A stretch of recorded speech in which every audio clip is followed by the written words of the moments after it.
Hi folks, welcome back to Physics with Captain Rod. I'm making this one here to help you out with number 30 in your Unit 2 homework. So let's see, the system shown is released from rest, and it is observed that the 20 kilogram mass hits the floor after 9 seconds. So the first part of this problem is really just a motion problem. It doesn't have anything to do necessarily with energy or force yet. So, pardon me, start with a velocity graph. It says, actually specifically says, to draw a velocity graph. Now it starts from rest, right? So hopefully that tells you where the first point on this graph goes. And then the second point is sometime later, and I think, you know, it says observe the time is, so you have a number for that. Then, we're just going to put this value here, our V final here, somewhere like this.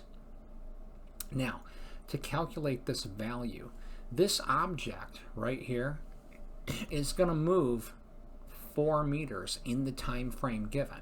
Now what that'll allow you to do is calculate an average velocity, right? Average velocity is delta x over delta t, or if you don't mind, I'll call it delta y over delta t, just because this object is moving vertically, right? So start by calculating this. And it's very important to realize that's not what this is, however. That's the final velocity. Now, I don't want to give this all away, but keep in mind that the average can be written initial plus final divided by 2 if your acceleration is constant. So that hopefully will get you to the final velocity without too much issue. Should get, I believe, I worked it out, I think, at about 0.89 meter per second. You can then calculate an acceleration pretty easily. Remember, acceleration is change in v over change in t. I would recommend doing that whether you're going to need it or not at this point. So let's go now and look at the rest of this problem. Use principles of work and energy to find the friction force acting on the 50 kilogram mass. So what you're going to find, all right, if you bothered to write a work energy theorem out for this problem. I'm going to get rid of some of this stuff here.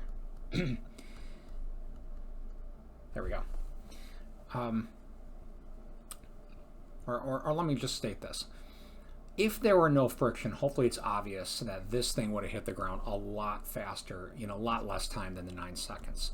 So if you write a work energy theorem, you're going to want this to be position 1, both objects.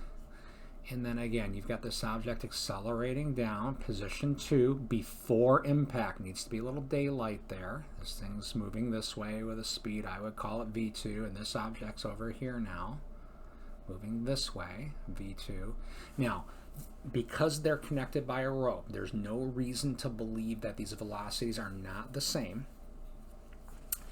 And there's an external force acting on this system. Think about what that is. It's on this part of the system here. Think about a free body of this object.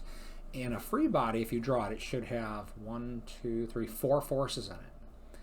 Now, technically, the tension does work on this object because the tension is pulling this way and it's moving in that direction. But that tension is doing a positive work term there.